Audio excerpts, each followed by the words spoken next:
On this episode, we talk about the MLB playoffs, some PGA golf.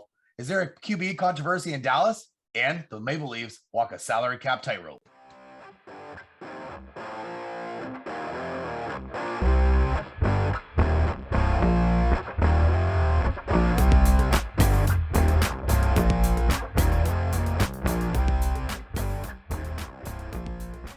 Hello, everyone, and welcome to episode 26, season 2 of Points and Penalties. For all our listeners, we'd like to remind you to please subscribe wherever you get your podcast. For our viewers on YouTube, please be sure to subscribe to our channel by clicking the little PMP button in the bottom right-hand corner of this video. No matter how you check out PMP, give us a like and follow on Facebook, Twitter, and Instagram at Points Penalties. Once again, my name is Josh. With me are my co-hosts, Kevin, Jesse, and Peter. Kev, you had the week off last week, but you're back. Start with you. What are you drinking tonight?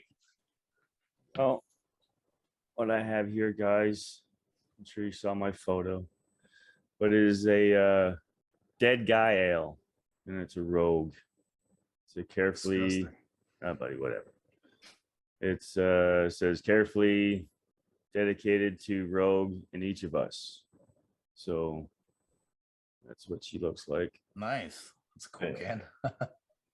Why'd you pick that one, Kev? Come on.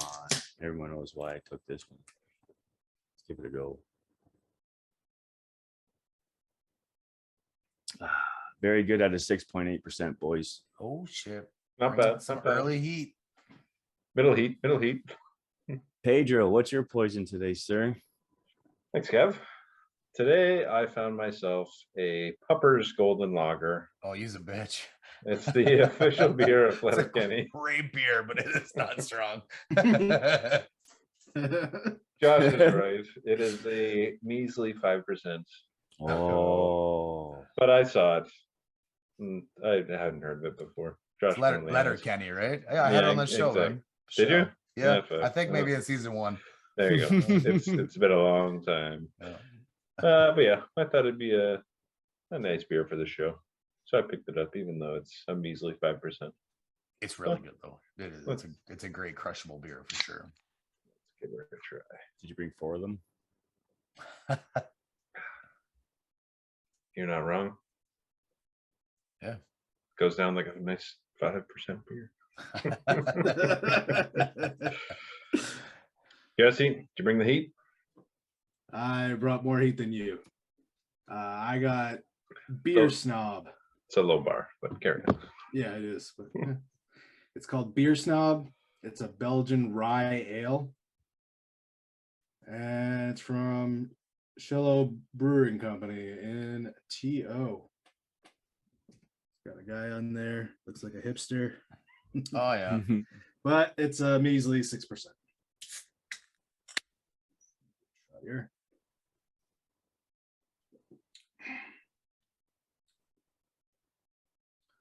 Yeah, Belgium rye ale, quite the flavor. Might go down a little smoother after a couple sips, but right now it's It's a little rough. it's a little different. Clearly, you're not much of a beer snob. Exactly. Jesse. Clearly. I'm okay not being that. Josh, what are you having? All right, this week I got Great Lakes Brewing. It is called Down in Moxie. It's a New England IPA. Too shabby. It's got a fun cover on it there. And I guess I'll go second to Kev this week. I got a 6.5%. Let's give it a go. I'm pretty sure I've had this before, and I'm pretty sure it's pretty good. But let's try it. My first reaction. Yep, it's an IPA of the New England variety. It's pretty tasty, man. Pretty tasty. I like it. I like it a lot. Kev, welcome back. You had last week off. Happy Thanksgiving, everyone. Happy gobble gobble. Turkey Day or Turkey Weekend, as it were. I got a question for you, Pete. Is there any turkeys over in Toronto sports land right now? Excellent trends. It was actually a terrible transition, but close enough. Yes, there's lots of turkeys over there gobbling away. Why don't we get into what's going on with the Leafs and their salary cap gymnastics? So opening day rosters were due to be finalized today, actually at 5 p.m. We're recording this on Monday. So all the teams had to present their rosters, and they had to be salary cap compliant by 5 p.m. today. And the Leafs spent a good chunk of the summer over the salary cap, so they had a bit of work to do to get to that opening day roster at the $82.5 million mark or under, and they did. So they patiently waited to sign fourth liner Zach Aston-Reese to a contract. He was he had a strong preseason showing while on a professional tryout. And the Leafs patiently waited to see what their injury status would be to start the year. And lo and behold, they did have some injuries. So both Jordy Benn and Timothy Liljegren are currently on LTIR with a combined salary of $2.15 million. So the Leafs, after signing Zach Aston-Reese, and it's no secret where the number they signed him to came from, because they signed him and brought their salary cap value to right up to just $4 under the salary cap. $4. Nice. It's tight. That is tight. It's a cup of coffee away. So to achieve this, the Leafs had to go completely bare bones with their opening day roster. So they have exactly 12 forwards, 6 defensemen, and 2 goalies on the team. Not a single healthy scratch, which is out of the ordinary. Typically teams will have a roster of 23. Leafs have 20. So all the other players that weren't assigned to the NHL have been assigned to the AHL, including some names you might know: Kyle Clifford, Adam Gaudette, Victor Mete, Nick Robertson, and Wayne Simmonds, among others.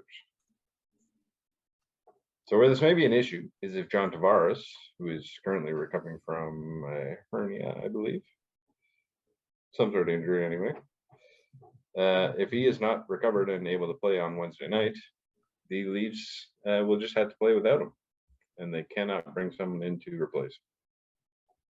So they may play a man short with only 11 forwards for that opening game against the Montreal Canadiens on Wednesday. Now, luckily, after they play a forward short, they'll be able to do an emergency recall, and they'll recall Nick Robertson from the AHL. And he wouldn't count against the cap because it's an emergency recall. Now, Robertson in the preseason was tied for second across the entire NHL in scoring. He had 8 points in the preseason. So he lit it up the preseason.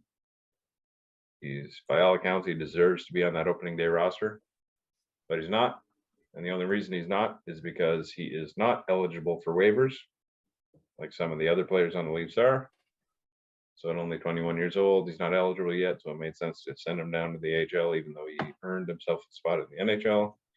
But I'm sure that will just be temporary as they dance along that salary cap line.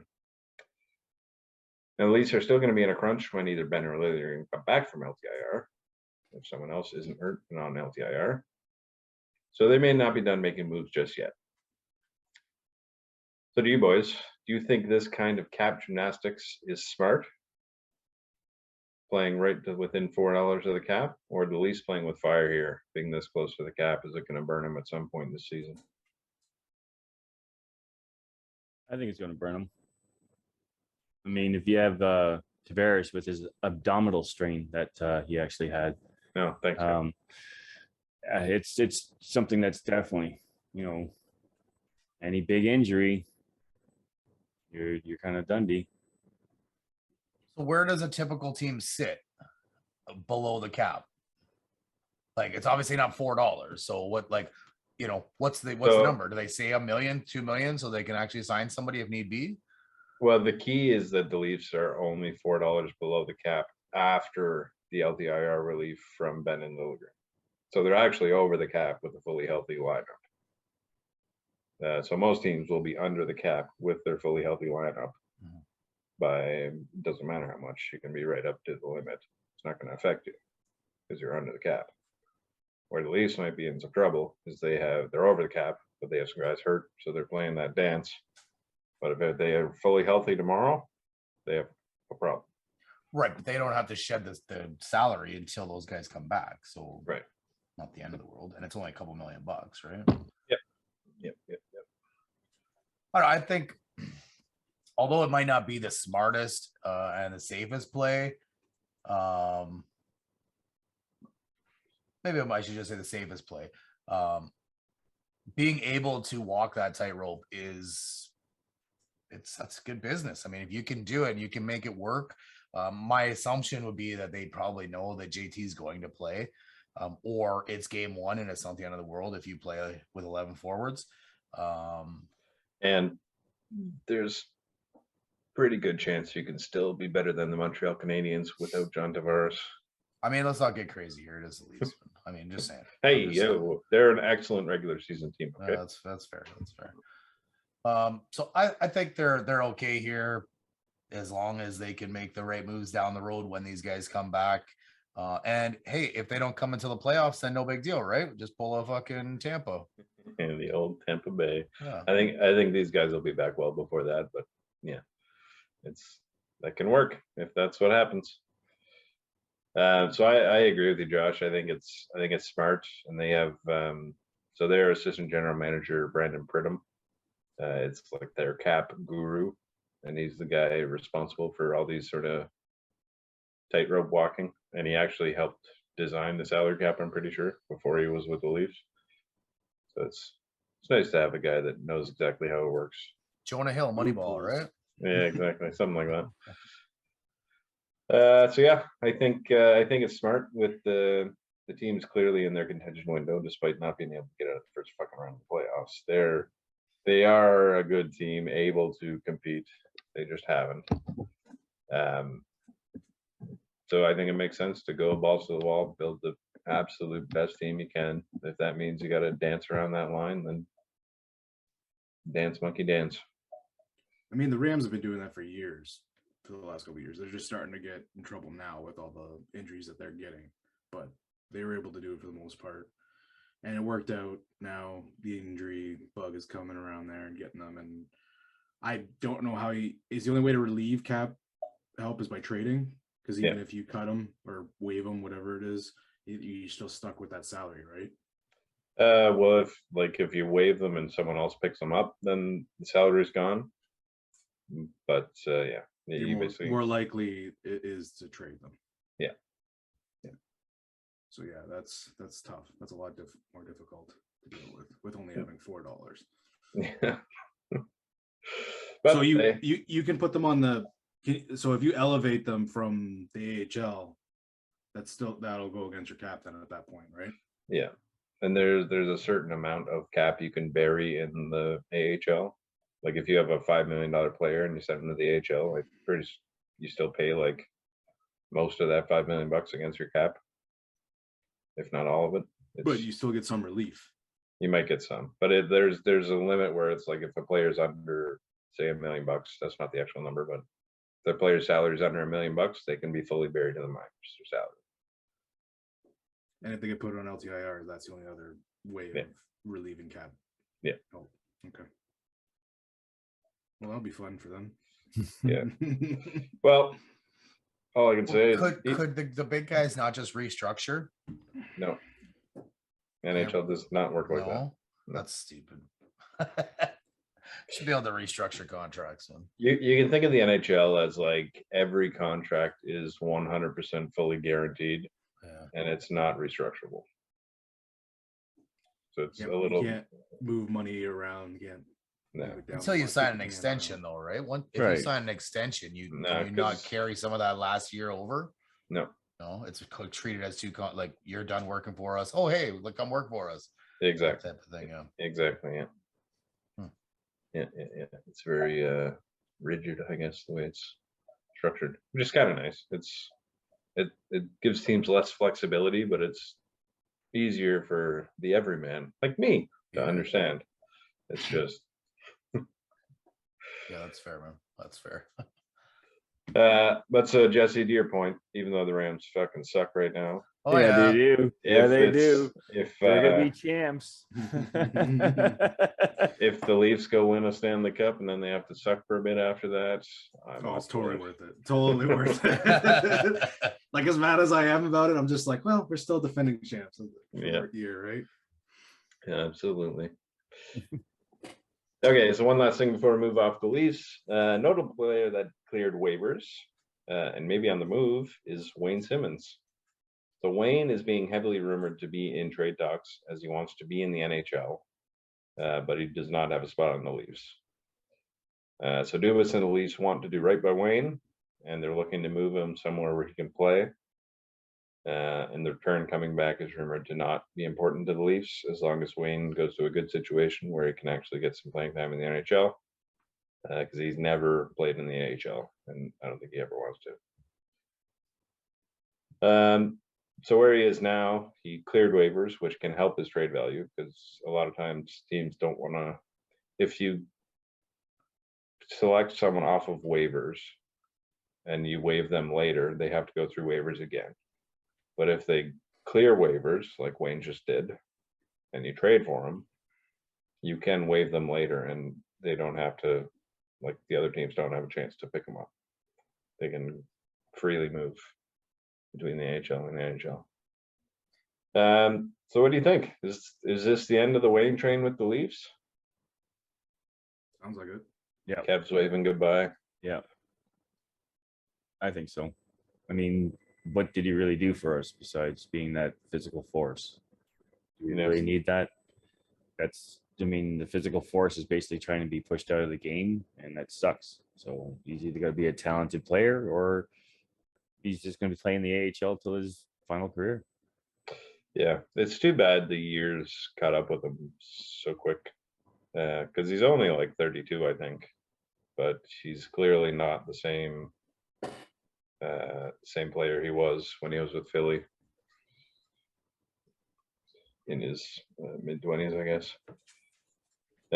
So yeah, I think this might be the end of the Wayne train with the Leafs. It's too bad that I always liked him as a player. I thought you can clearly see that he tries hard and he has that physical element, like you said, Kev. Just the scoring touch seemed to fade off, and he just doesn't have a spot right now on the team that's really trying to compete for a championship. But if he's already cleared waivers, yeah, that means that nobody else wants him. Yes, but like I said, there is some value in having cleared waivers, right? Okay. And it's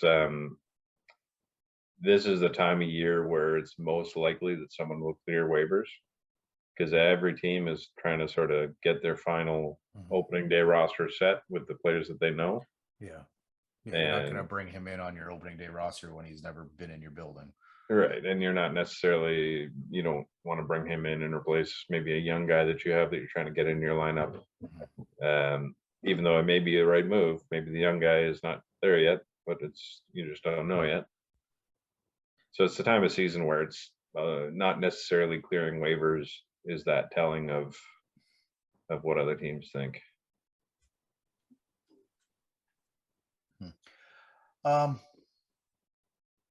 I mean, I would say if he goes to another team, then yes, it's definitely going to be the end of the Wayne train in Toronto. But if nobody picks him up for the next little while and Toronto has some injuries and maybe they decide, you know what, we aren't as tough as we thought they were, or as we think, not as tough as we think we are. They are who we thought they were. Yeah, exactly.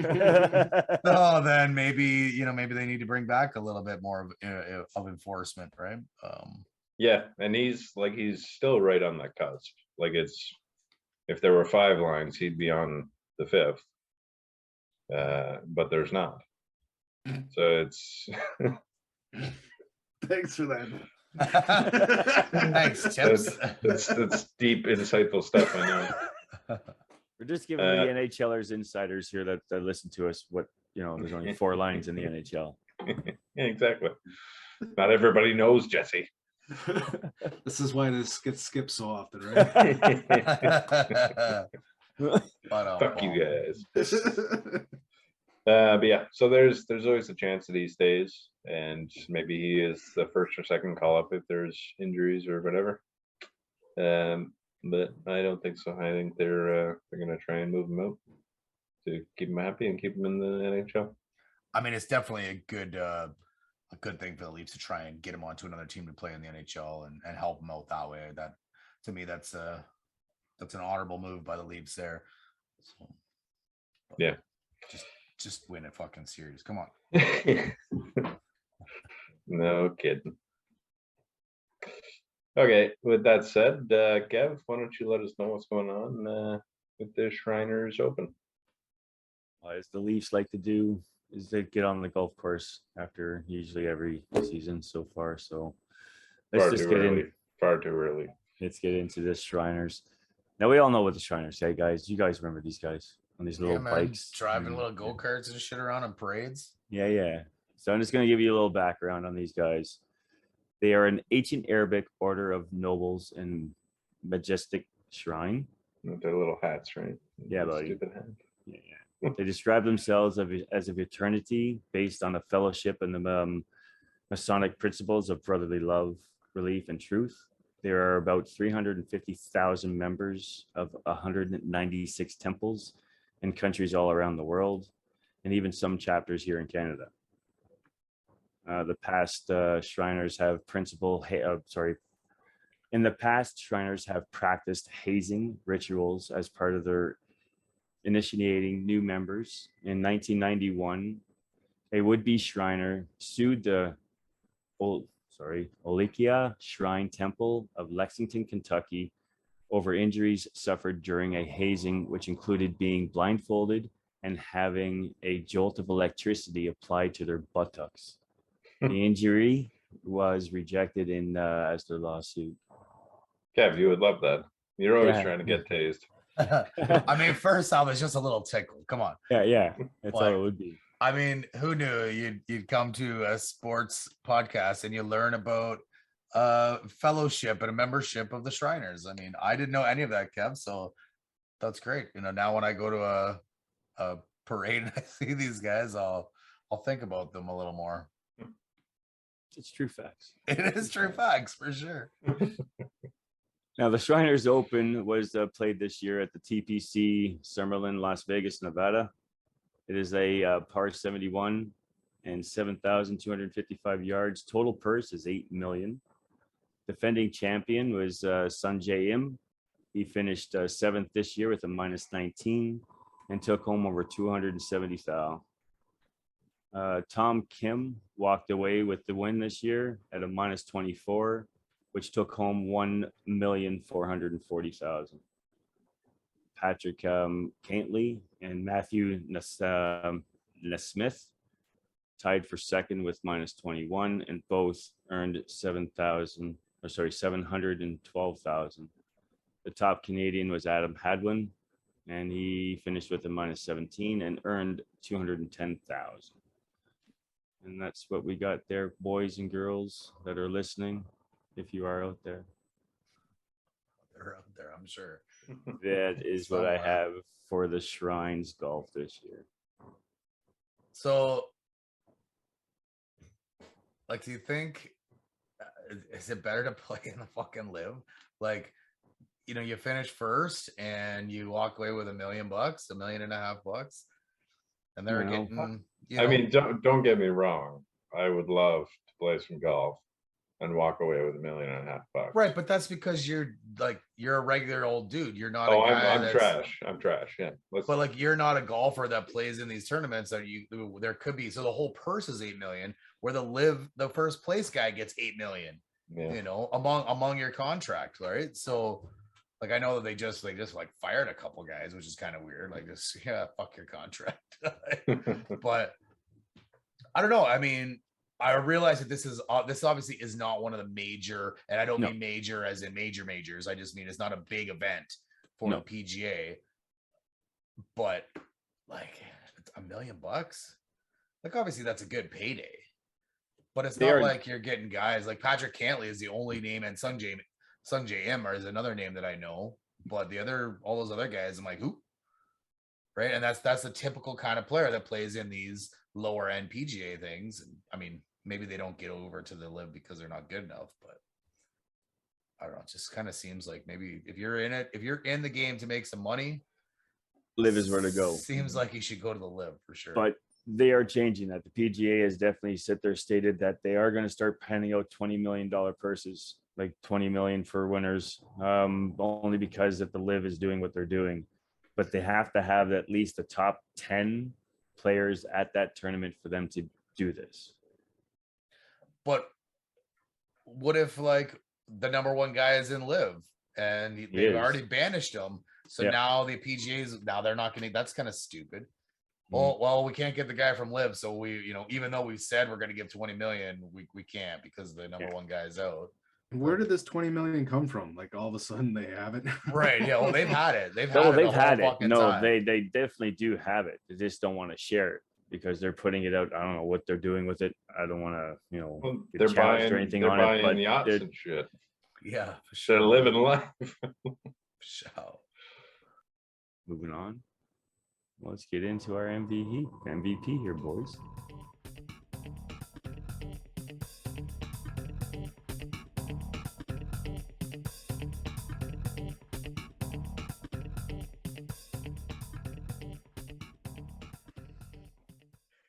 This week's points penalties MVP.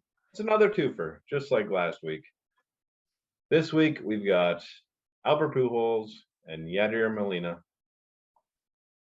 Both played their last game yesterday, I think, Sunday, as they were eliminated by the Phillies.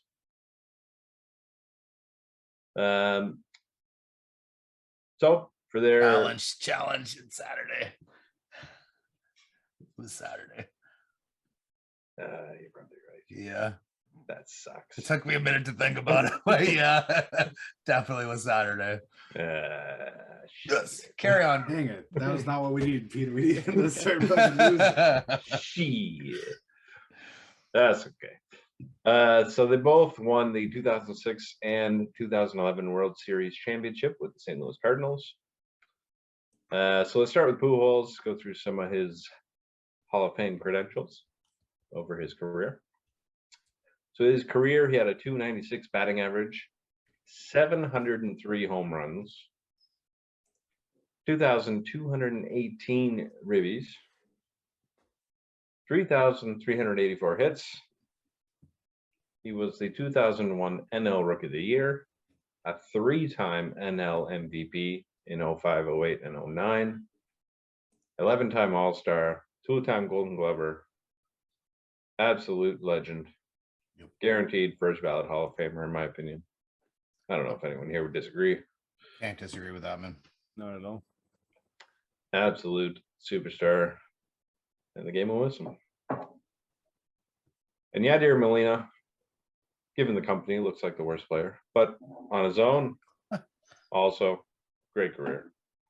277 batting average, 176 home runs, 1,022 ribbies, and 2,168 hits. He's also a 10-time All-Star. Obviously doesn't have the same offensive prowess as Pujols, but defensively, outstanding. 9-time Golden Glover. In his career, he caught 2,184 games, which is the 4th most in baseball history.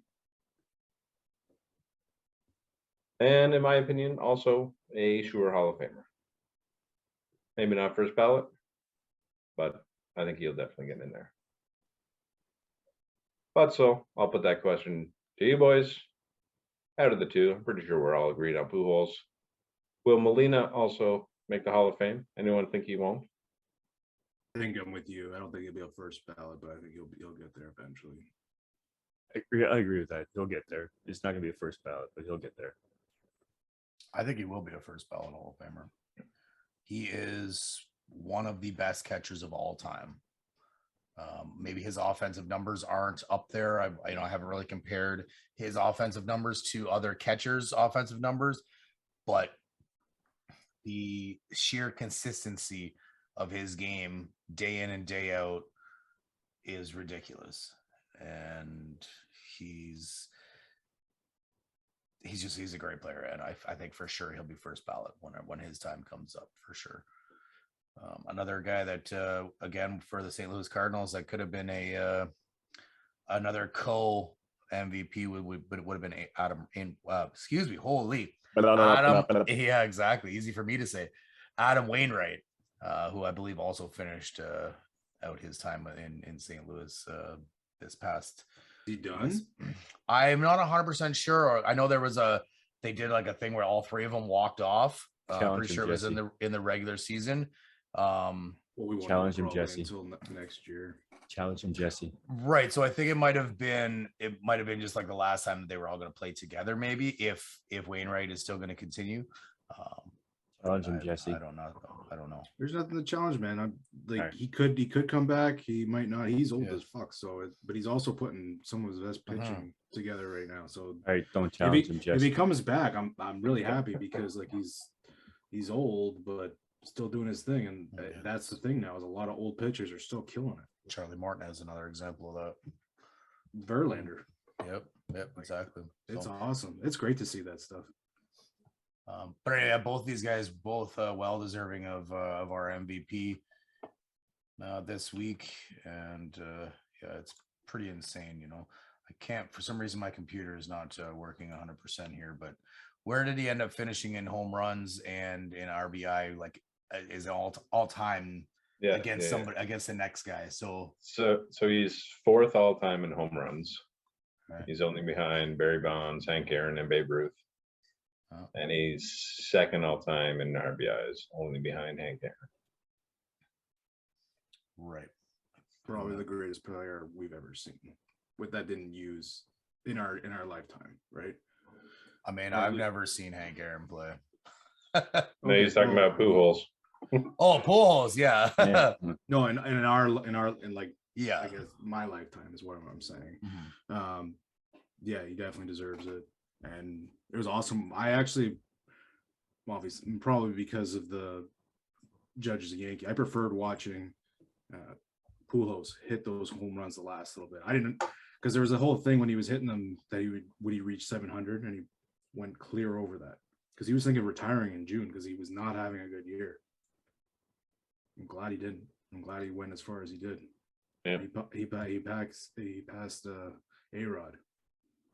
Yeah, well, I'm pretty sure we talked once upon a time. We can look back into the vault, probably early this season, about whether he was going to get to 700 or not, and whether it would happen this season. And frankly, I can't remember what our takes were, but I wonder if we actually put that down as specific numbers. We should have actually took time. We had time to. I think Yeah. someone was late. Yeah. I Sorry. think From Turkey, well, not turkey dinner. but Duck, come Thanksgiving on. Duck, dinner. dump. there might have been some time between when I got home and we were enjoying the podcast. yeah, I think if I recall correct, it was just whether he was going to get to 700 or not, and whether it would be this season. That's, I think, where the discussion was. And I clearly had him getting to 700 this season. Yeah, because you're always right. Because we didn't have time to check, and he did. So to these superstars who have finished off their outstanding careers, too bad they couldn't go out on top, but that's a very rare feat. So to these guys, absolute Hall of Famers in all of our books. Cheers to these guys on their extended careers. Cheers, boys. Oh, fuck. Little extra foam, boys. Sorry. Not supposed to shake at first, but It's us, Caesar. Sorry, man. Oh, fuck. My bad. And since we're on the topic of baseball, why don't we jump right into a baseball update? All right, I'm just gonna back it up back to the MVP for just a second. No, Just a sec. Yeah. can't believe that. We'll try again. Why would you do that? Because I want to. All right. Pete, you had the home run and the RBI all-time stats up there. What about hits? He's got a lot of hits. Do you know where the hits are on all-time? I don't know if you had it all pulled up already or what have you, but I'll pull it up real quick. He is 10th all-time in hits. 10th all-time. Okay, yeah. That just adds to his first ballot Hall of Famer-ness. I just seeing that 33, almost 3,400 hits, and I was just curious on where it was. Yeah. Number 10. Pete All right. Rose leading that list with 42.56. Cheater. He didn't cheat. He gambled. Right? All right. Fair enough. Anyway, since All right. we're on the subject of baseball, why don't we get into what's going on in the wild card? Yeah, we'll move it on over into the wild card round. Did you guys enjoy the wild card round? It was pretty intense. No. overall. Hard no. I was Okay. laughing my ass off. All I right. thought that was Only fucking for like classic 5 Torontonian. All right. Like 5 so innings only.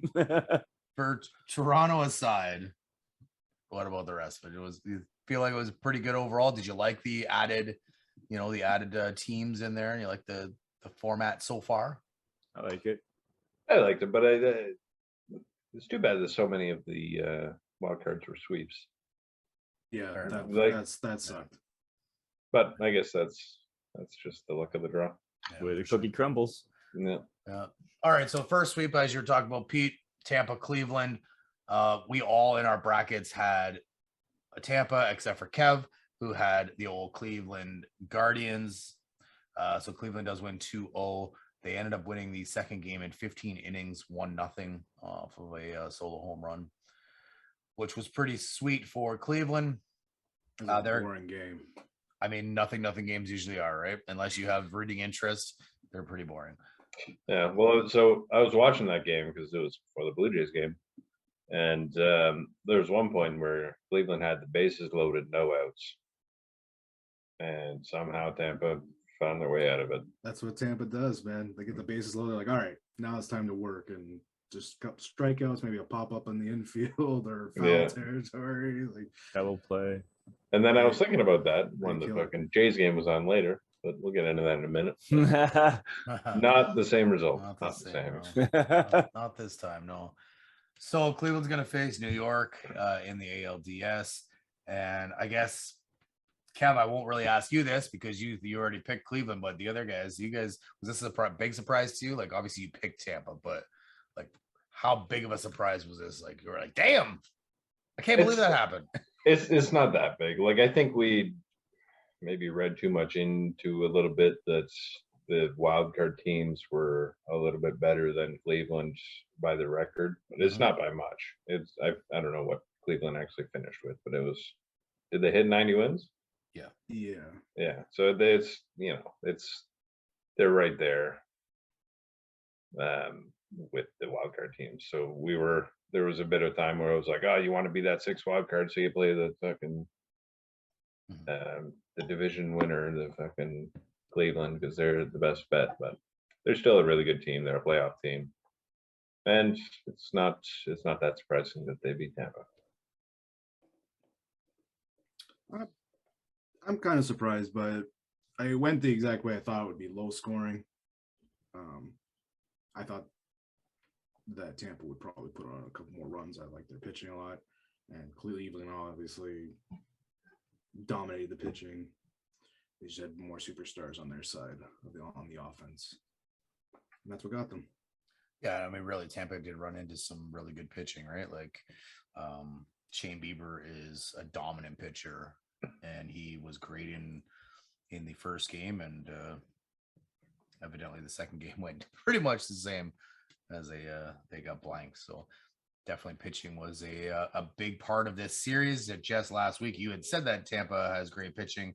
As a clarification, actually, I had said that Shane O'Mac was injured. He was injured prior in August and ended up coming back before the playoffs. And missed the challenge. Yeah, and the Jays even played them before the playoffs, like a couple, a few weeks before type thing. And so evidently, I was not watching that game that McClanahan was pitching, but apparently Jesse wasn't either. Yeah, I heard his name, but I was like, I don't know. Like, I think because I watched the Tampa game in a while besides them playing the Jays, but I must have missed that one. So, but anyway, like you said, great pitching. So and definitely pitching was the biggest factor in this series. And we just talked about our boys LTIR and Albert in the MVP. And we should use this as a transition, huh, guys? And we're still learning in our second year, eh? Damn. So Philly ends up taking St. Louis out. They win 2-0. They will face Atlanta in the NLDS, which is a redo, I guess, of 19 other games this year, because they are NL East foes. It's a big matchup because they're division guys, right? Division enemies. So now St. Louis was a PNP favorite to win the wild card round. We all had St. Louis. I didn't think there was a chance that these guys were going to lose to Philly with those two top end guys on the corners in St. Louis. But hey, it's the playoffs. Anything can happen, right? What do you guys think about Philly going forward here? Like, obviously they were good enough to beat St. Louis in 2 games here, but they got big Atlanta Braves coming up. I know, Jess, this is one of your heavy hitters. You want them to win, or you've picked them to win. And Kev, I think you've got them at least going to the final, I believe, in your bracket. So these are big Atlanta guys here. Where do you think Philly stands against Atlanta? Yeah, they'll win one. I think they won one. Atlanta rolls them. Gentleman sweep, huh? Really? I think it's gonna be a little bit closer. We'll probably get to game 5 for that one, I would think.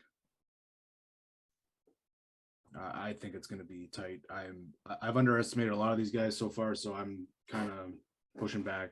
I still think Atlanta's gonna take it, but Philly still has a really good team. Fuck Harper. It'll be interesting to see how the pitching goes again for Philly in this. I'd be very interested to see this. So I'd refresh my memory because I'm dumb. It's a 5-game series in the DS, right? Yes, that's how I got a point off of Josh yesterday.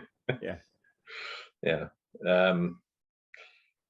I don't think it's gonna go 5. Like, Atlanta's a really good team. Now you could say the Mets were just as good and they're bounced already, so you never know what might happen. But I think Atlanta's a really good team, and I don't see. Maybe it goes 5, but I'm gonna agree with Kev that they win a game. That's it. All right. I'm not sure what I think on this one. You asked the fucking question. I know. You should have the answer. That's because you guys there's no answer, man. There's no answer until next week. I'm gonna say it's gonna go the distance. I'll say it goes the distance on this one. But who do you have? You have Philly? No, it's gonna be Atlanta. It'll be Atlanta. They're just they're too good. We'll see if Philly can sweep the PNP team again here. Yeah. Who knows? We'll see.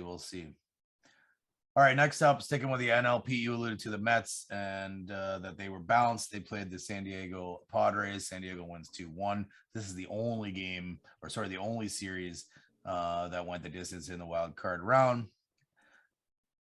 The Padres will face the Dodgers in the NLDS, which will be an NL West division matchup. So obviously there's tons of familiarity here, which should make for a really, really good series. Only Kev had San Diego coming out of this. The rest of us had the Mets. If you remember last week, I had said that the Mets are a team to watch for. Evidently, I was fucking wrong. I think I said St. Louis. At least the Mets had a win. Yeah, fair enough. So the Mets lost to the Braves in the second to last series of the regular season, and they were swept. They ended up getting a couple wins against Washington in the last series of the regular season, but then they proceeded to lose, as I said, to San Diego here. And so before they lost to the Braves, they were in first place in the division. They would have won. They would have had the first round bye had they been able to take that series. And I'm going to assume if they would have won the series against Washington, that probably would have kept them up there with the additional Braves wins. So we all know what happened with the Jays. So before, I know we're going to get into that, but But do you think that this collapse from the last couple weeks of the regular season till now, was it worse than what just happened in 2 games for the Blue Jays? I'd say yes. Only because with regards to the Jays, I saw this GIF that showed a Jay and had like a Scooby-Doo kind of deal that was going on. Full of And swag. they pulled the thing off and it was a maple leaf. So I mean, it was just like a typical Toronto-ish kind of style. They make it and break it. So yeah, kind of shitty. So no, I think the Jays set a fucking record for giving up the most runs in a comeback on the road, or something, like for the road team to get the most runs in a comeback in a playoff game in history. So no, the Jays collapse was worse. Now I think the Jays were more evenly matched, so it's less of a surprise that they lost. I would have thought the Mets were going to beat the Padres. But given the way the Jays lost, no, that's worse. So now you say the record with the Jays and the giving up all those runs there. San Diego only allowed 1 hit in game 3. So that's pretty horrible for the Mets with all their offensive firepower to only get 1 hit. That 1 hit is the fewest in a winner take all season, postseason game, in MLB history. So I mean, that's another big thing too to add to that mix, right? Like they definitely, like you said, yes, they won the 1 game and they choked. They big time choked, but it was 8-1. Fair enough. Yeah, man. I was golfing with the wife, and we left when it was 8-1. Came home, watched some TV, turned on the game, and I was like, "Holy fuck, it's 9-9." Yeah, I was like dumbfounded. Just I'm what the gonna agree with Peter here. I think it's the Jays fucking is the worst collapse here. That was as bad as the Mets played down the stretch. They still won a game in the postseason. All right, that's fair. And like you said, Peter, it was 8-1 at home, and you couldn't come home with the victory. That's you can't have that. That's just terrible. Wasn't it the Boba and Springer collapse? Oh, that fucking wasn't that the beginning where everything came? Well, that was the second turning point. Yeah. Okay. So before we get to not even a turning point. Yeah. Before we get right to that, so obviously we're talking. Seattle beat the Jays, which nobody thought was going to happen. At least the 4 of us. They go 2-0. They face Houston in the ALDS, which is an AL West matchup, which should be good. Even though we're not going to want to watch it. But, like I said, we didn't give the Mariners a chance. A lot of people did not give the Mariners a chance. But they turned out to be pretty good. There was some timely hits, some timely defense, and some pretty good pitching. So before we get really right into the Jays, because I know it'll take a while here, so I just want to ask one question about the Mariners. And since we didn't give them a chance against the Jays, and Houston is better than the Jays, so does Seattle have any chance versus the Houston Asterix? Not at all. Not one bit. No, I'm hoping for a sweep here. Yeah, that's not. No, there's no way in hell Houston rolls these people in a heartbeat. I mean, it probably won't happen, but I'm hoping for a sweep. No, that's just because you're a Jays fan? Yeah, 100%. And you're pissed off, yeah. But like, just to continue on with this collapse worse, like I think at the 5th inning when they were up 8-1, I think like then they had next gen stats up there saying they had a 99% chance of winning this fucking game. Oh wow. Yeah. There's always that 1%, Jesse. I know. And that's why it's a bigger collapse than the fucking Mets. Oh yeah. All right. So in the 5th inning, then 99% chance to win. Why did they lose? What was the biggest reason for you? What was the mistake? The first mistake that the Jays Pulling made? your pitcher. You should have kept them in there a little bit longer. I think you could have kept on going. At least I completely agree. Give him the chance, especially in an 8-1 game, to clean up his own mistake. Yep. He loaded the bases with no outs, and he got the 2 outs. Mm-hmm. It's funny that you say that because I was like telling, like when they got the second guy on base, I was like, get him the fuck out of here. I was right. I was just like, you know what? It was 0 out at that point. He did a great job coming back. I loved all the confidence Schneider had in Gosman then.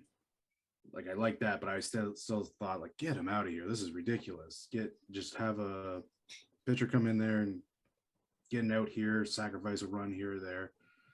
But when they yanked him after he had gotten the 2 outs, I was like, what are you doing? Yeah.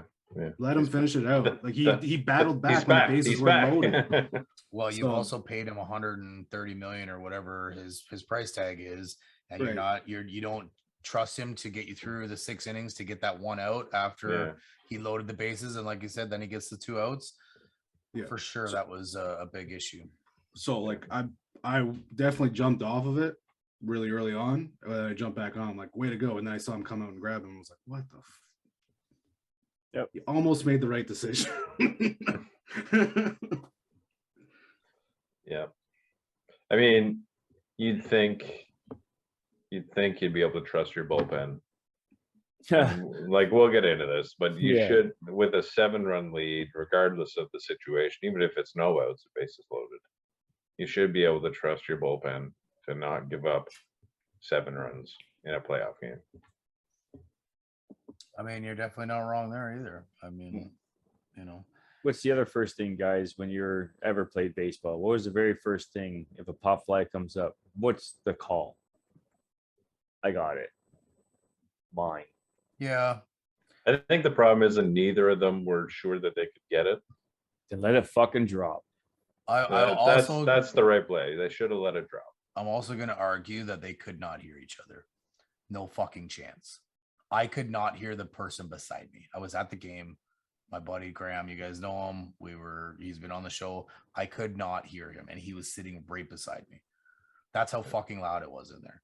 So, you know, I didn't see anybody, wave their hands like crazy. Obviously, Bo was running behind his back. They really couldn't because they were booking it too. But that's what I mean. So now you're only relying on the voice, and if you can't hear each other, when the crowd was a dull roar, we're watching the guys in the outfield, and Julio Rodriguez couldn't even talk to Kalenic. They couldn't hear each other, and it was a dull roar at that point. So, but wouldn't you know though, Yosh, if you're in a certain area, if you're Kalenic, if you're in a certain area on that field, fuck what it is. Wouldn't you still know that that's your outfielders? Well, yes, 100%. But you should have curled and fucking waited. I mean, you're in an area where that's your outfielder. If you do not know as a shortstop, it is your ball until you are called off. Yeah, every single time. If you can't hear shit, then what it can mean that's your. He peels out, and George never says a thing, and he's nowhere even fucking close. And now you're ripping him a new asshole. We're already ripping him a new asshole, but if he doesn't go for it, then we're destroying him right now. Even more than we are for going after it, right? Yeah. No, to me, I think Bo did the right thing there, going all out for that ball. I think George should have played it off, let it bounce. Bo might catch it. Now, obviously, it's easy to say because George is probably watching the ball. He doesn't know how close Bo is. He's got a better look at where Bo's coming than Bo knows. It's George's ball. Yeah, it is definitely George's ball. But then at that point he's got to call him off, and maybe he did. Maybe Bo couldn't hear it. Who knows? But I think the right play there for George was to let it drop or let Bo catch it if he can. Play the bounce. At least everybody's not going to score. Yeah. 1 run would have come in. No, there would have been 2, man. It was a high pop up. It was 2 out. Yeah. You would have gotten the guy from second home. No problem. Yeah. You would have just saved 1 run, which would have been the right play for Springer to do. I'm 100% on Peter's side. I was mad at Springer for doing that shit. I'm like you got to know the situation that you're in, right? I get you're trying to make a huge play. But you got to make the smart play, and he is a veteran, and he should have known. Bo's young guy, he's gonna lay out for this. He's a little bit more athletic than you. Like, he's gonna lay out for this, and if he might have had a better chance at it if he didn't run into Springer. Springer bailed out because he saw him at the last second. Well, so yeah, I don't think Bo ever would have caught it. I wonder if Springer might have. I mean, when it comes down to it, it's not Bo's ball, right? But No. But you got to go after it until you're called off, and that's definitely, so it's hard to place the blame there because you can look at it from either side. There's other things too, though. Like there was more than just those. Those are the two major ones. But Tim Meza comes in.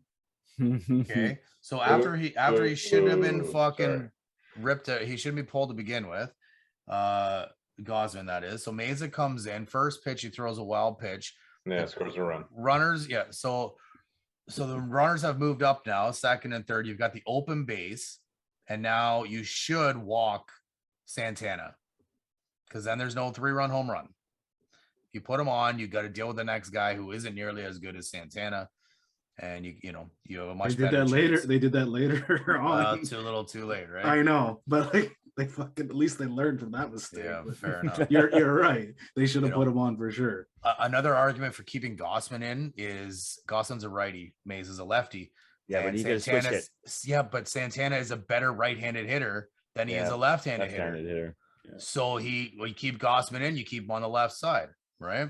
Yeah. So maybe it's a single, maybe it's a double, but it might not be a home run, right? Maybe it's a strikeout. Right, exactly. I mean, it could be a home run as well, but so there was also that. Did Tapia like when he went laid out? I don't know if it resulted in a run. I can't remember. Yeah, Tapia pissed me. Like, should he have just pulled up there? Like, there was no chance he was close. He was close. And maybe there was a chance that he was going to catch it. I didn't, I was there, so I didn't get to see all the replays like you guys would at home. So I don't know how close he actually was to catching the ball. He was really close to it. But again, it comes down to the smart play. That's you keep everything in front of you. Which he did. No, it went over. He smacked his face against the ground. Yeah, it stayed right in his. Yeah, but he kept it. Tapia was there to keep it. Tapia was like backing up. I mean, you had people there for your backup. So I mean, like you said, man, play the smart play, let the fucker bounce, and just save that run. Out of it. And the other thing was the other time too when he was shading way to right center. Now, obviously, that's where the manager puts him for the most part. Yeah, they got their little cards out, and then he books it over there. And he doesn't lay out this time for it, and it's just a double for Suarez. And I don't know, like he was bugging me in the outfield during it. Like there was not a lot of good defensive plays for the Jays. It seemed like there, besides Chapman, and Bo made a really big catch too. Catch, yeah. Now, do you think Whit Merrifield makes that catch or sits back and lets it bounce because he got hit in the noggin? And they yanked him after however long, right? Yeah. So I don't think he makes the catch. Because he's a little bit older, not as athletic as Tapia. But he doesn't let it get away from him. Doesn't turn that into a double, which it did. So this is probably going to be, or might be a little bit controversial, what I'm going to say, but where I think the Jays went wrong, and they shit the bed in the first game. They couldn't hit anything. They ran into some great pitching. Here's my argument. The biggest issue of the whole playoffs was starting Manoah in game 1. Come on. He has zero experience.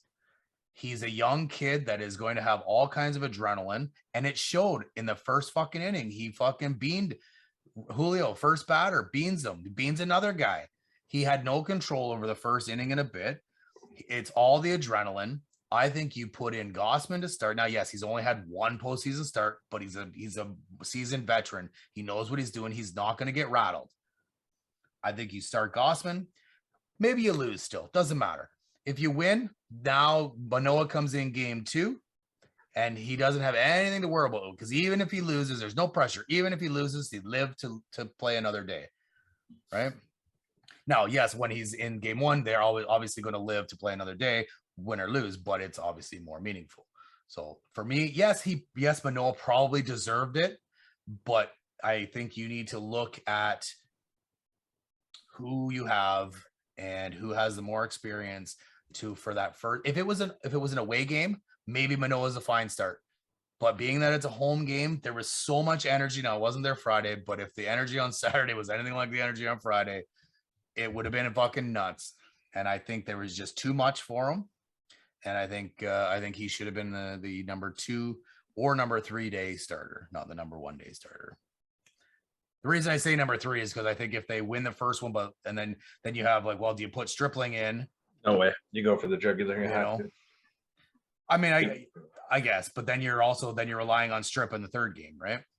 Yeah, but you're trying to make it not be a third game. That's fair. So, but that's where I think they messed up to begin with. Obviously, all the other stuff we talked about in game 2 are all very relevant in that game.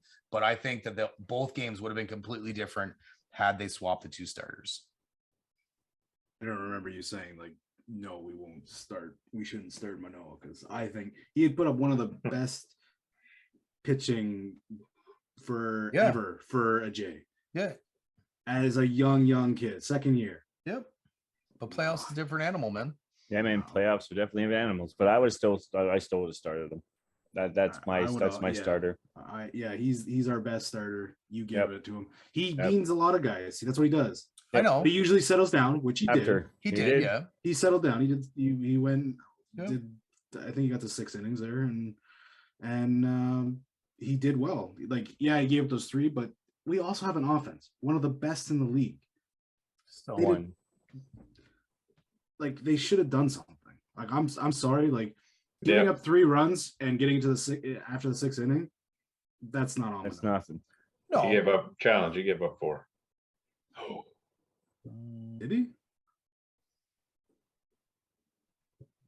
3 and 1 inning, and I think he gave up 3.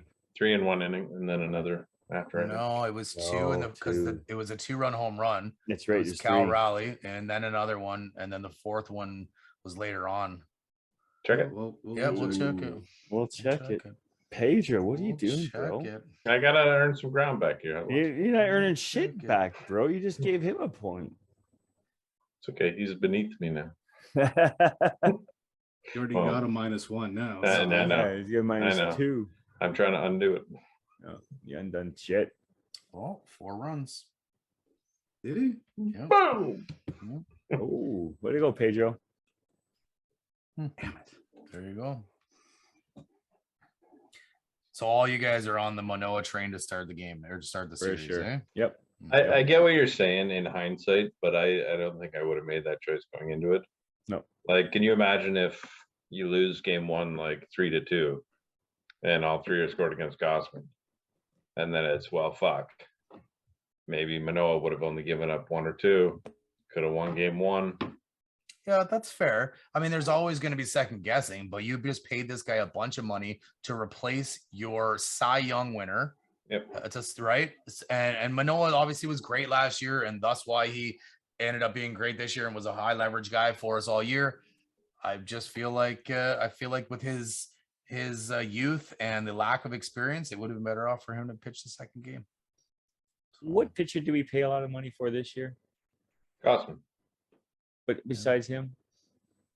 We paid Kikuchi some cash. Yeah. Barrios was like last year during the offs. Yeah. Oh yeah, Barrios. Yeah. Just okay. You definitely wouldn't start that guy, but no, he sucked. But he'll bounce back. But I mean, wouldn't you just think about even putting him in there at one point? I mean, like even this. Well, he was ready to go in as relief. Yeah. I'd I'd rather see that as a reliever than who the fuck they put in there. Well, it's easy to say now, but when it's an 8-1 game, you think your regular relievers can get it done. Yep. But so just back to the starting Manoah thing, I got a thought experiment in my head. So let's say they start Gossman game 1, and they lose 3-2. Then they start Manoah, and they win 8-1. And then they lose in game 3. But who's your starter game 3? Stripling. Okay. After that, if that happens, do you not go back and say, well, why the fuck didn't you start Manoah game 1? Maybe he could have only put up 1 run. There's always going to be the second guessing, no matter what happens. Always, unless they both win. Yeah, in an 8-1 game, who cares? Because it was an 8-1 game, by the way. Oh, I know. And then it'd be over. Yeah, So- I just think it comes down to experience for me, man. I get it, but I think he did enough in the regular season to earn that start. Definitely did enough there to earn that. He was better than Gosman. And you should start your best pitcher game 1. I That's concur. fair. That's fair. I don't know if he was the best pitcher, man, because it didn't sure as fuck didn't look that way in game 1, right? Well, You you're said, not like you wrong. said though, He man, had- the nerves. You said you had all those nerves, the Right. adrenaline. That is, but I you're a mean, but- coach, you are the manager. That is a big part of your job is to Oh, but gauge that guy's, That's tough. you know. So It's tough to know how. Maybe he fucking would have. Yeah, you don't know. Maybe he was going to feed off the playoffs and go fucking next level. 100%, yeah. Next level. yeah. I mean, you that's know. what he did in the All-Star game. He Yeah, fed off exactly. of that energy, and he fucking did Exactly. great there. Yeah, Yeah. man. That's fair. That's fair. Like I said, I think the experience weighs a little bit more, especially when you brought that experience in to replace your Cy Young winner. You know, he's supposed to be the ace. You brought him in to be the ace.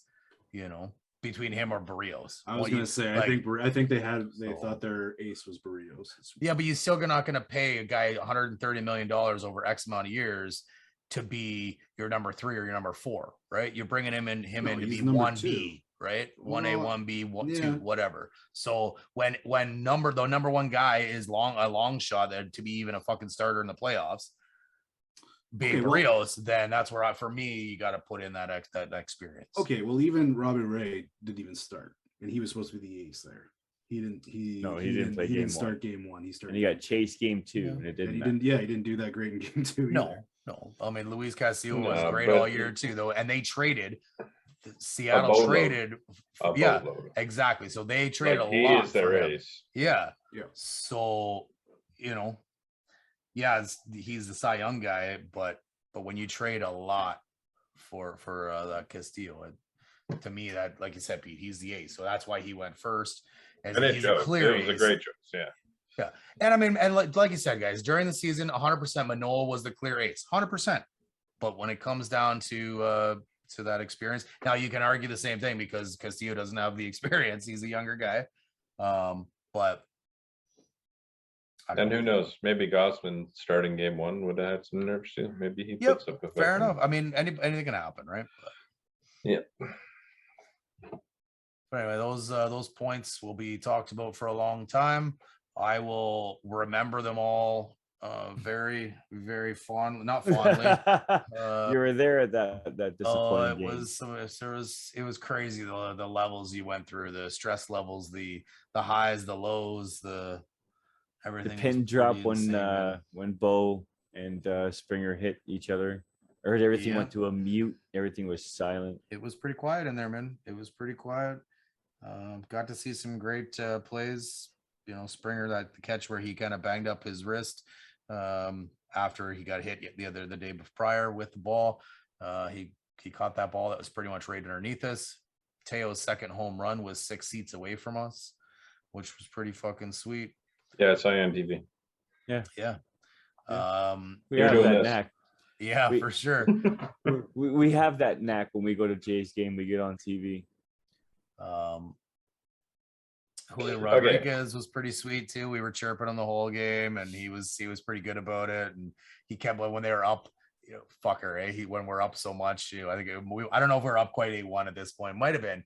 And so we're chirping him, everybody's chirping him, and he just looks at his watch and he's like this, like, we got time. Sure enough. But every single inning he came out and he was throwing balls up to the fans, mostly to Mariners fans. And I kept chirping them, like, because not a single Mariners fan would catch the ball. So I'm like, they can't catch like you, bud. You know, you're gonna chirp them a little bit.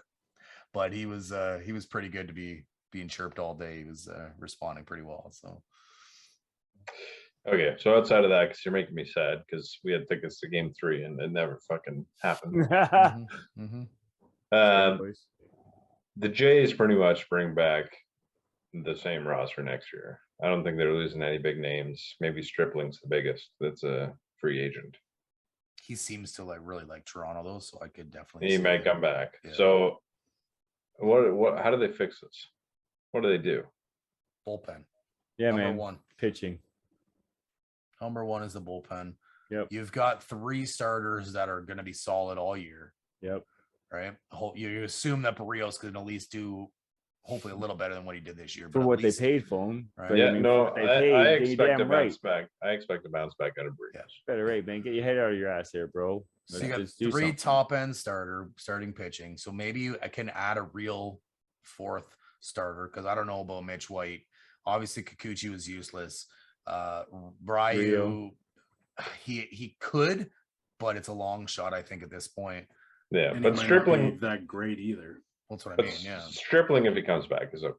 Then I'm happy with Stripling as 4. Yeah, that's fair. That's fair. Or Yeah, 3 or Strip was 3, 4. 4. Yeah. Yeah. Yep. Yeah, that's fair.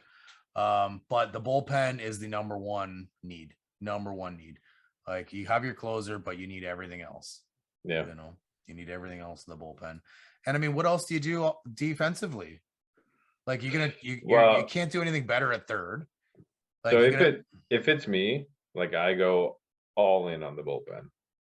Like I'm willing to fucking trade some serious assets, Do starters. you I don't even give a have fuck. many serious assets anymore?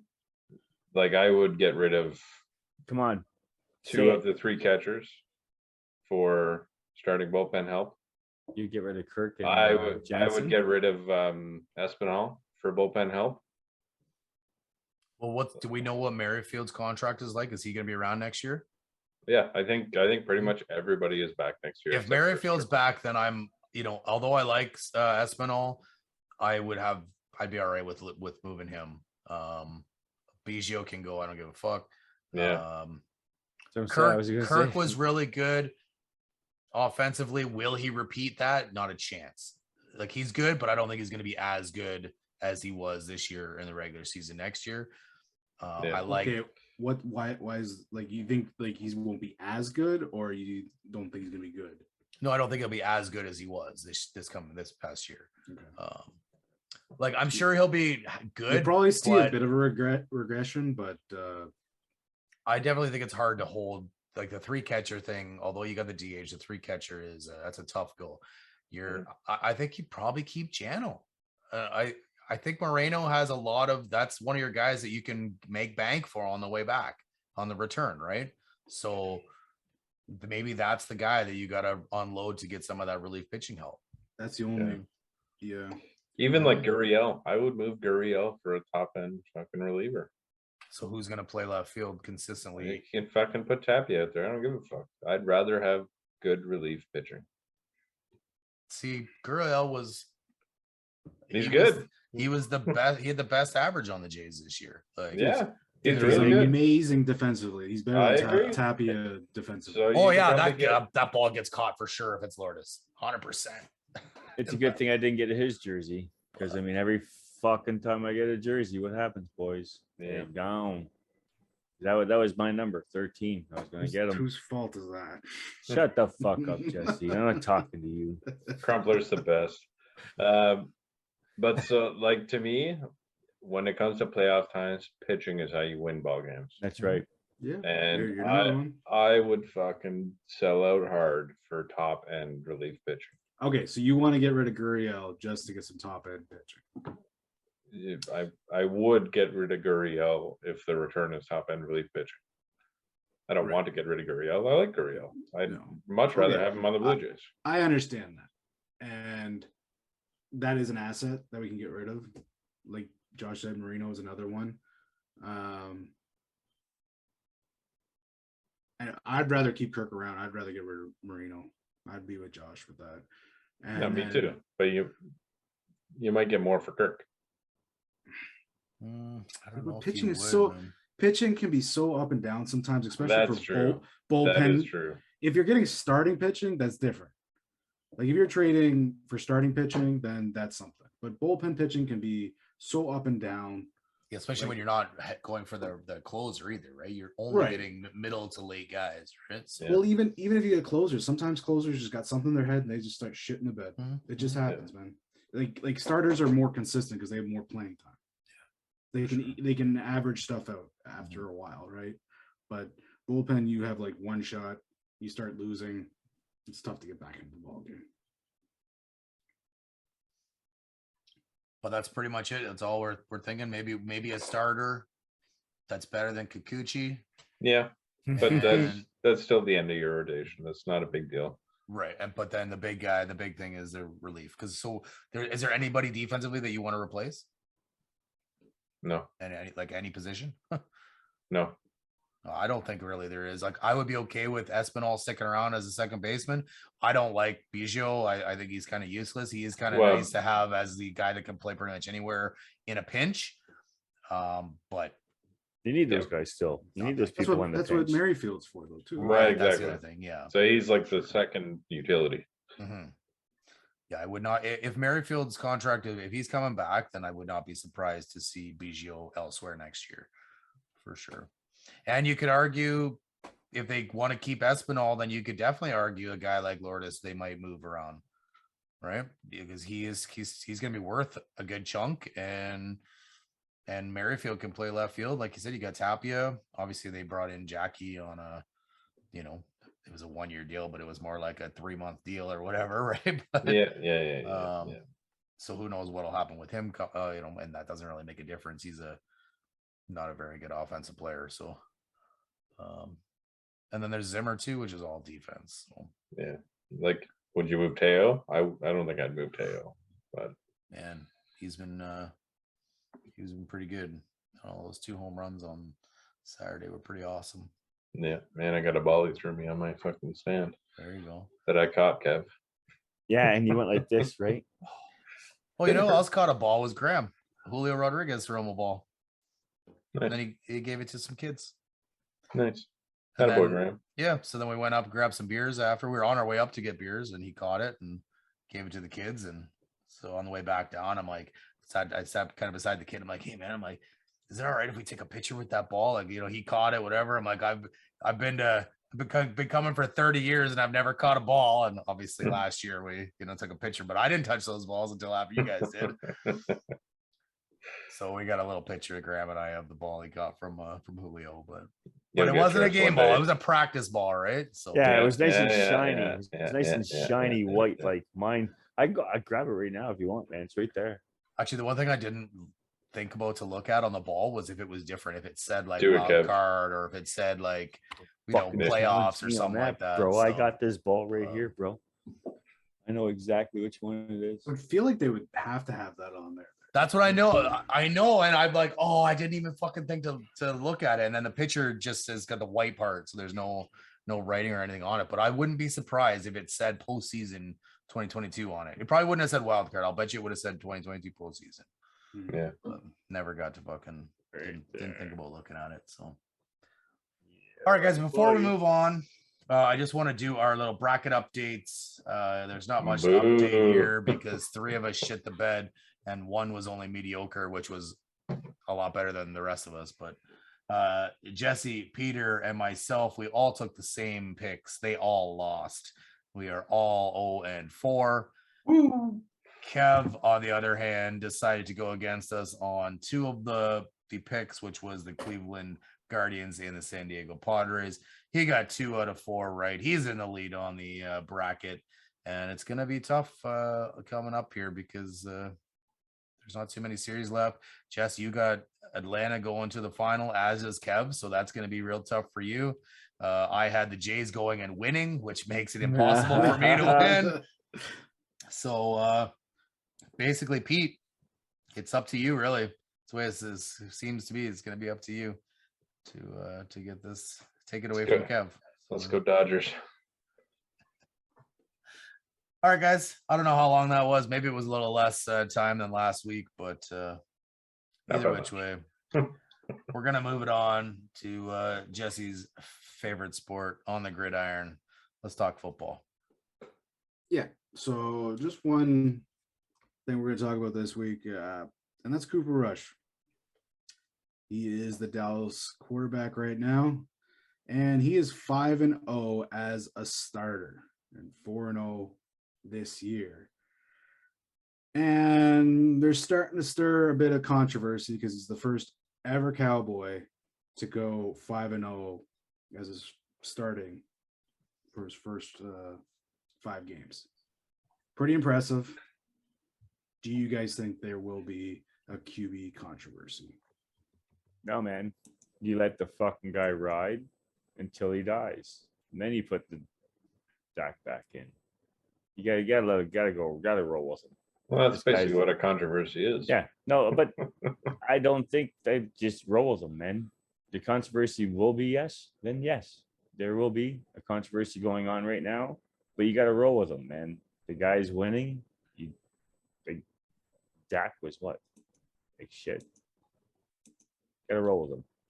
Well, he played Tampa, which was the Buccaneers, who are a pretty good team to begin with. Yeah, it was easy to know that the Bucks were going to win that game, right, Kev? He got injured, man. He got injured that game. He did, He did. but still tough team. Cooper Rush has let his defense do the talking, and then he just makes a play here and there. Just all the Cowboys need. Just continue to let their defense take over games, run the ball with Zeke and Pollard, and you'll find some open receivers here and there. So I think you just let Dak get healthy.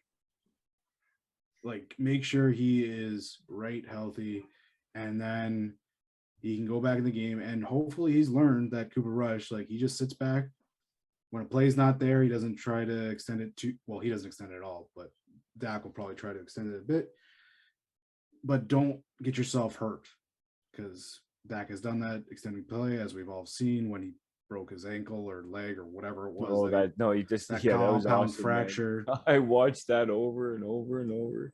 That was You huge. sick fuck. That was awesome. You're a degenerate, Kev. It was amazing, man. Come on. But I think you gotta just let him get healed. And he was standing on the sidelines against the Rams this week, and he was sitting there, and he was still taped up huge, his thumb. I think you just keep waiting until it doesn't have to be taped. There was something this week that I saw that he's still struggling to grip a football, so I think he still might be a week away. Just what happened in the Dallas Cowboys Rams game? Yeah. How about that Dallas Cowboys Rams game? It was a rough one. Yeah. How good are their LA Rams right now, bud? Their defense is pretty good. Uh-huh. It's their offense looks like it's Fisher ball out there, honestly. No, it's That's one person. McVay at the helm. They have struggled to score points. I said earlier, their offensive line is decimated and it's showing, but McVay is not making plays to help. I think he's passing way too much. They need to run the rock, which would be more in line with Fisher ball, but it's just the offense is just terrible. Do you know who they're worse than right now? They're like bottom 5 team in points scored. I mean, they're worse than Tennessee. Yeah. They are equal to the shitty Chicago Bears, Wow. and they're equal to the shitty Atlanta Falcons. Wow. But they're gonna win, right? Yeah, they're Super Bowl champs. Well, bye week's coming up. Bye week's coming up, so I'm hoping we get a bunch of guys back. Regroup. We're also playing. We were at the beginning of the season the hardest schedule in the league. That's fair. That's fair. Sounds like you're full of excuses. And Excuses. hey, man, we don't get to play every team like the Leafs do, and so they can't just beat because you're beating on the shitty teams. For whatever reason, typically not. Usually the Leafs play to their competition, but you still managed to do fairly well in the regular season. But Not you so much you in would- playoffs. you wouldn't you wouldn't It's think just it's all it's just feasting a on shitty quarter. teams, because it's not. Well, we don't get to see those shitty teams. We only get to see good teams. So, Yeah. and since, like you said, we are tied with Atlanta for the record, we also beat Atlanta. All right. Fair enough. Fair enough. All right. So go ahead. I guess just gonna get back to Cooper Rush. Yeah, exactly. So there is 100% going to be a QB controversy coming up if it hasn't already been started. I agree with Kevin. I think you got to roll with your boy right here. The team has rallied around him. Like you said, the defense is playing very good, and the offense, even with teams have been shutting down CeeDee Lamb for the most part this year, but they're still coming up with W's. And I think you got to roll them until he loses a couple in a row. That's what I think. I think even if they lose, say they lose this coming week, I think you still roll with him unless it gets destroyed. Like if it's, if he's horrible, throws 6 picks or something like that, then obviously you got to move on, but or move back to Dak. But if he loses in a tight game, I think you at least give him another shot. If he loses again, then maybe you've got to rethink and go back to Dak. But there's 100% going to be a controversy, and I 100% think Cooper Rush needs to stay playing until he really fucks up. And I don't even like the name Cooper Rush, so I'm going to call him the Red Rifle 2.0. Really? I thought Cooper Rush is a cool name. I mean, it's all right, but That's just because you like Coopers. Yeah, fair enough. But I understand where you're coming from. But still, like last name Rush is awesome. Yeah. He's a quarterback, though. Should be Yeah, Cooper Rush- Throw. Cooper Pass. So I'm completely with you, Josh. I think there already is a controversy because I think we already have different opinions on who's going to be the starter once Dak is healthy. And yeah, it's the definition of a controversy where this guy, like, he may be on a thin rope as keep on winning, and the first game you lose, you're out. He may not be. Maybe it's kind of the same thing what happened with Bledsoe. I mean, that's when Brady came in and just dominated. So Different. hey man, Dak's out. I mean, Tucked in. it's not totally different. They had a good defense. Dallas has a good defense. They have a good running game. Like it's on the same lines, but Cooper Rush can't make the throws Brady does. Yeah. There's not a chance in hell. Dak can come closer to making those throws. But so if Jesse's right, which maybe he is, maybe that's the right play. Yeah, I if Dak definitely is have the healthy, most winning best percentage here for but you're getting to the Not getting this to year, the bud. playoffs. So if Dak gets healthy and he starts, and then he loses, what do you do then? Is it That's okay, when I now we think flip back I to think it gets Cooper? to a controversy, but I think you're definitely going to give the guy that you paid a bunch of money to, which is Dak, a longer rope than you are with Cooper Rush. So does Dak, when Dak is healthy, so let's say it's next week, he's coming in. Week 6, Dak's playing for you? I don't think he's healthy enough. Like I Okay, said, so, like so week 7, let's say he's healthy yeah. by week 7. Week right? 7, if he's healthy, if he's not still, if he can grip the football, Mhm. then yeah, I think you play him. Even if they win Rush next week. goes 6-0. I You're agree. nuts. I agree. 'Cause- No, 'cause- I'm with Jesse. You're nuts. Start- You just gotta said under- you were with me, you fuck. You're nuts. No, I agree that it's a controversy, but I would start Dak when he's healthy. He's your guy. Nope, he's not. Right now, you got to roll with the guy who's Maybe winning he would have games. won all these games too. Maybe. It depends too. Like Rush is just a game manager, whereas Dak is a playmaker. Yeah, that's fair. So he makes a lot. He can make more mistakes, but he has a longer rope to continue to make those mistakes because he can also win games on his shoulder. Well, could Rush win you a Super Bowl? Do you think? Doubt it. Could Dak? Doubt it. I mean, it's possible the way their defense is playing. Could Dak? It's also possible. I think Yeah. nowadays you have to have a better offense. Like maybe before you could probably win with just Rush. Like Trent Dilfer won it. I was gonna say Trent Dilfer, Matt that's- Hasselbeck. Hasselbeck never won a Super Bowl. He was playing in the Super Bowl with fucking it was Seattle, and I can't remember the fucking running back's name. He was a beast, that guy. Marshawn Lynch? Marshawn Lynch. No. No, it was Alexander. Sean Alexander. Yep, Sean Alexander. Yeah. Yeah. But like those, they can get there, right? So it's definitely possible for that type of player to win a Super Bowl. Yeah, not nowadays though. I don't think you need to have a QB that can play because everything goes towards offense. All the play calling and everything like that. All the new refs that they go to get offense, right? So I don't want to throw this off the topic here, boys, but what about Wilson? Come on, how about them Broncos? Does that bring back memories? You're 4th and 1. Why don't you just get the first down and then proceed to get a touchdown? Then tossing it up and I mean, you run every time you're 4th and 1, man. 4th and 1 anywhere on the fucking field, Yeah. especially at the goal line. I don't think it was 4th and 1 either, FYI. They got to there. Ooh, and Kev. It was It- 4th and 1. I mean, Yeah. it's Fourth, 4th. you're talking about the Super Bowl, right? Where No. I'm talking about like this, like the No. last week with the okay. Broncos. I thought you were talking about the Super Bowl. No, I'm talking about like this last week with the Broncos. I mean, like you're 4th and 1. Like you yourself should be able to get that first down. Did they have timeouts left and stuff like that? Well, he I don't missed a know, fucking 'cause- wide open receiver though. Yeah, that was the big thing. That was the thing. I mean, it just brought back memories of the Seattle, right? Like just give the ball to the fucking running back. I'll tell you So this. That's where I about- got confused. I'll tell you Okay. this about the Denver Broncos. They've played like 3 out of their 5 games in prime time, and I am done watching the fucking Denver they're Broncos. boring. They Yeah. like I thought it was going to be great games. I like Russ. I think he's a good quarterback, but he has done nothing. And I realize that there is a transition period, but we're in week 5 now. The transition period is over.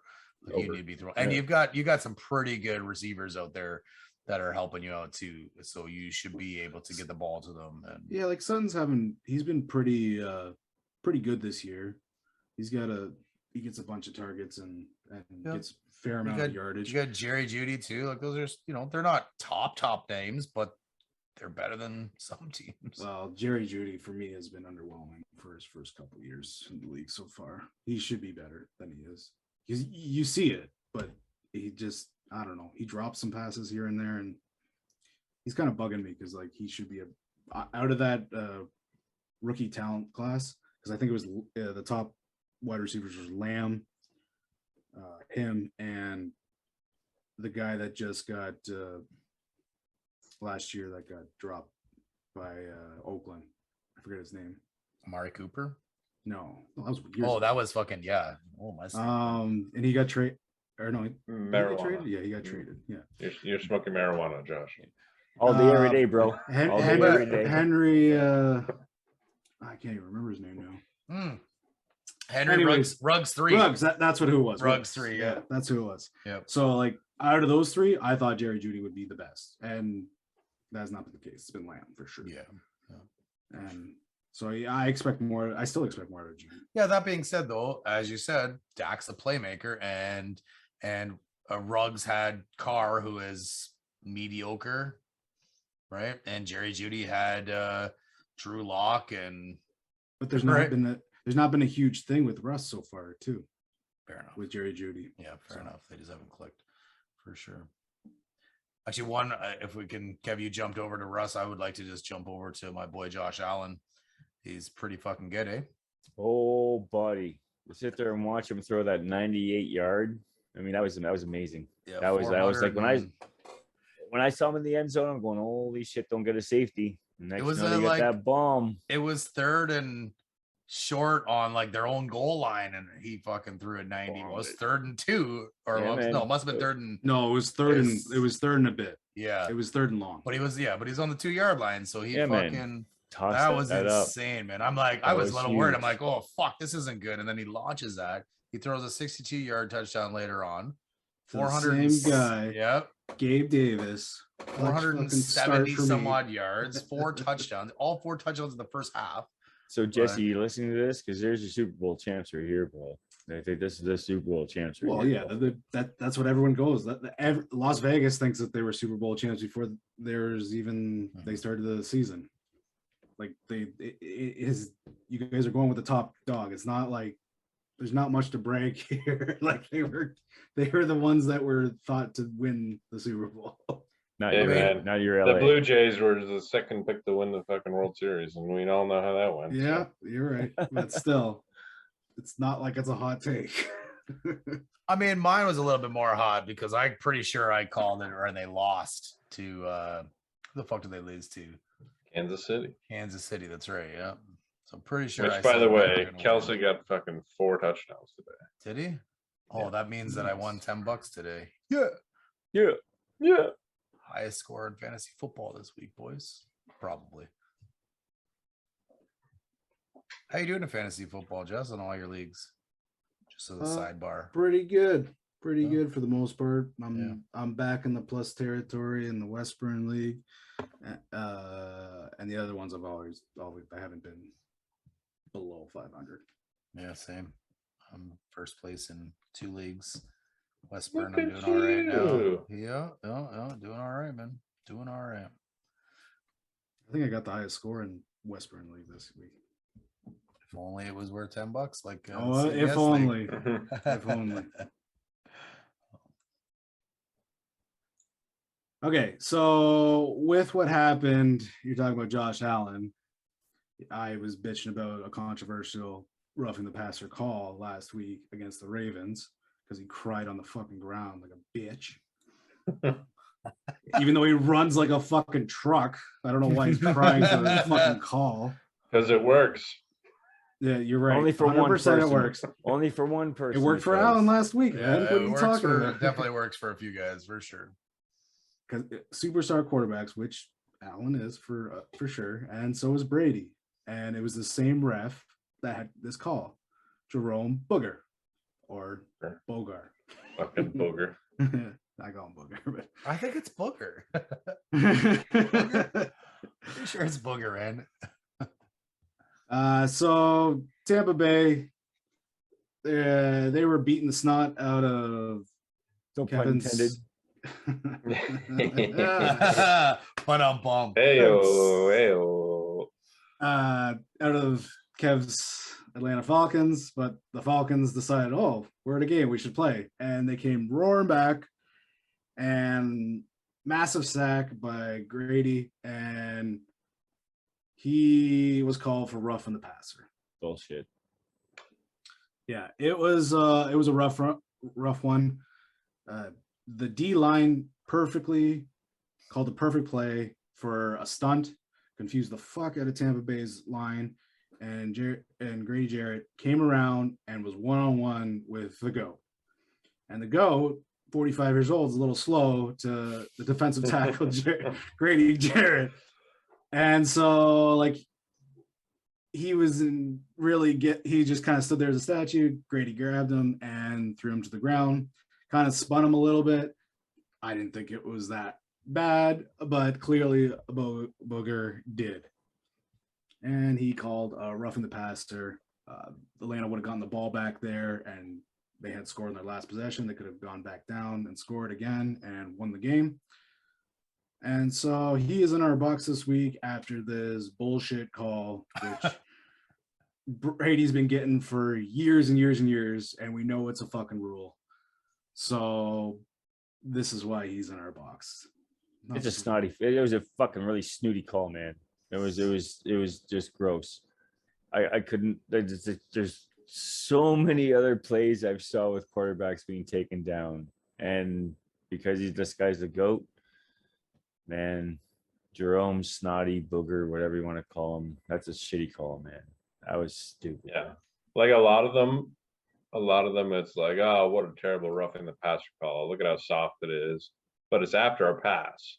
And it's like, yeah, okay, it's a bit soft, but you might have touched his helmet or whatever, and that's a penalty. But this, he had the fucking ball. It's a sack. He's not even a passer. He's a fucking runner, basically. And to get a roughing the passer call on, I don't know what he could have done differently. He just sacked him. It's not like he fucking superplexed him. He just fucking sacked the man. So he got fined for, not fined, but he got penalized for touching the Brady. And it cost him the game, I think. Did not Brady also try to look like he was kicking him? Like he was at a kicking motion at the guy when he was after the sack? I mean, where's that call? Come on. I mean, if you just kick the air, that's not a penalty. You might look. But stupid, if you're attempting to kick someone as they're going walking over you, I mean, that is kind of. It's Tom Brady, man. He gets away with everything. He's even said that, like, what was it? I'm not the one that tuck throws rule. He said the flags. tuck rule was a fucking fumble. Like he said that not too long ago. Like, so, like he just gets the calls, and it was a clean hit. There was nothing wrong with it. Booger made the wrong call yet again. That's why we call him Jerome Booger, because he's a booger. That's his name. Oh yeah, it's actually Boger. I looked at it. However you say it. it's- You know, it's Bogue or No, it's Booger. I think it's Booger too. Yeah. But anyway, yeah, he was a snot on that one. Yeah, man.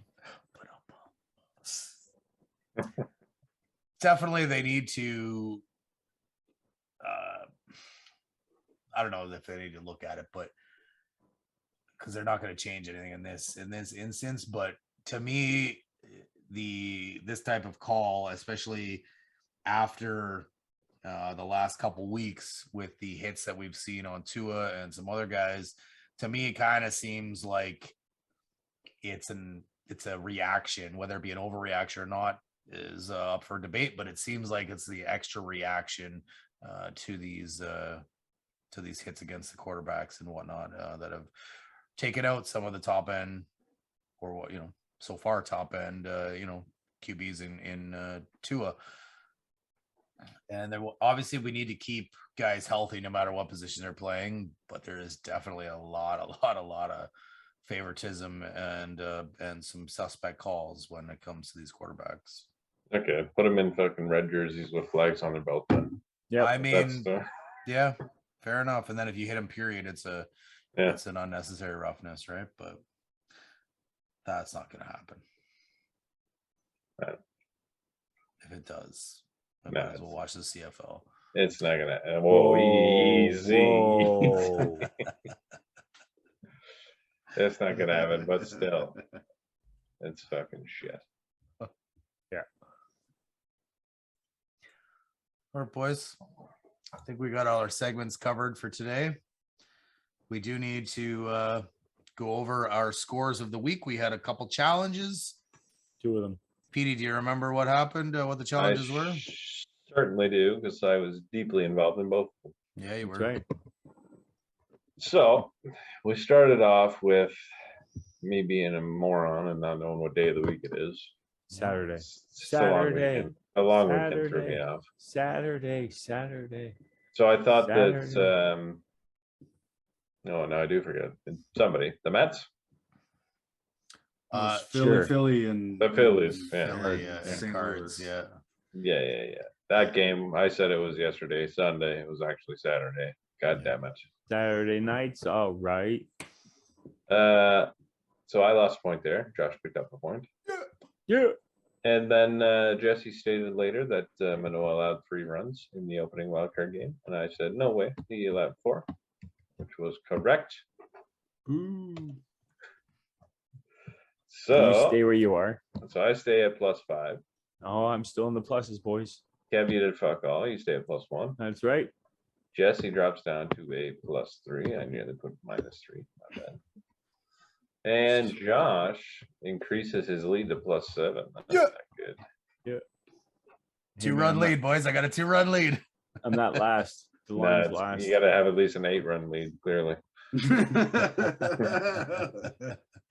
If you want me to blow it, yeah. No, I do. Oh. I'm gonna say if I have an 8-run lead, that's another 8 weeks from now, 6 weeks from now. It might be tough, man. Might be tough. You going never back. know. A couple bad innings that can be gone like that. Yeah, imagine that, eh? Maybe I'll keep the starter in. Yeah. There you go. What's going on, Jesse? Not too far behind there, bud. I'm gonna get you. No, I'm gonna get you. fallen from grace. You going first to last here, Jesse? Real quick. Real fucking quick. Golfing season did not help. at all. No, wait till we do the indoor golfing season. It's not gonna help you at all either. I'm hoping the video game helps me out a bit more. Yeah. It might. Well, it does give you 6-foot fucking gimmies. So That's We'll give you a That's what I 10% need. boost on your drives and such too, so it makes you feel better. fuck Is that, that a bud. thing? Can you like adjust Yeah, the? you can If adjust anybody it. gets an increase on their drive, it's this guy. I'm the shortest driver out of all of us. For sure. That's just because you're trying not to slice. You just Fair got to enough. open her up. Then Yeah. then it slices and I don't go far anyway. Stop being such a bitch. Oh, wow. Just tappity tap, right, Josh? Just tap it in. Just Don't tap it in. Home run Smack- swing, bud. Smack That's all you that need shit. to worry about. All right, guys. how are your drinks tonight? Anybody want to start us up? What do we normally start with? A bitch, right? That's correct. Well, that'd be me. So yeah, the Puppers Golden Lager. Letterkenny. The official beer of Letterkenny. That was, it's not too heavy on the content, obviously, but it's a good, easy drinking beer. I feel will like certainly have it again. Pete, Did I you feel have like 4 your of them? tarp needs to come off though. Did you have 4 of them? We're going tarps off, boys. I mean, I think with that beer, I think you need to go tarps off. We'll see what happens after we're done recording. This show is rated PG-13 for excess swearing.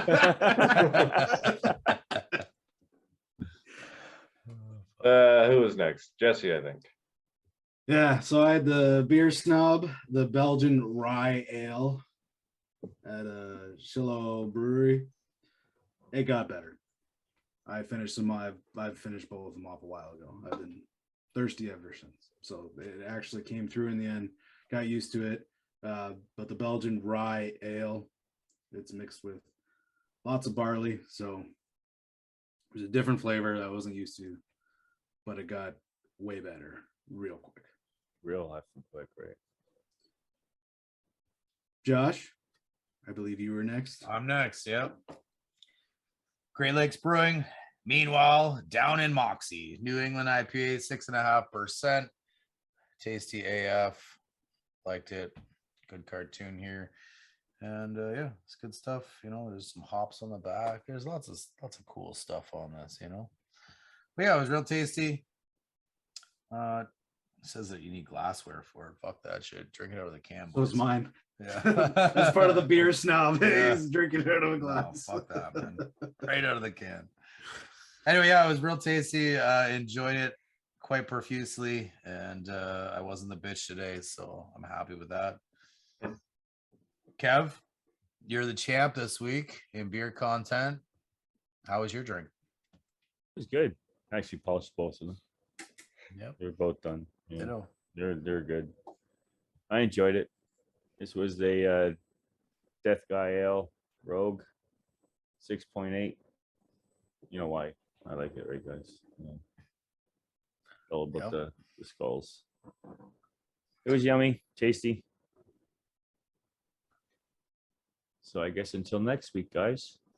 Yeah, Kev, that's a really nice bandeezy you got, man. Yeah. Bandits.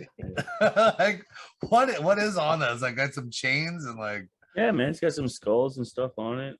It's like, again, from the shirt I wore at the very start. This guy here is just started up his own little company. It's got like skulls, death run. Raise hell. Death run. Raise hell. Yeah. There you go. Man. You just need a motorcycle now. No, that's a death wish on wheels, bro. It is, though.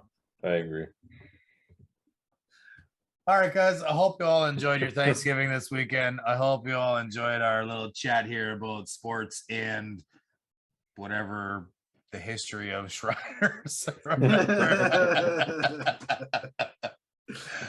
So, for everyone here at Points and Penalties, that's Kevin, that's Jesse, that's Peter. We want to thank you for listening.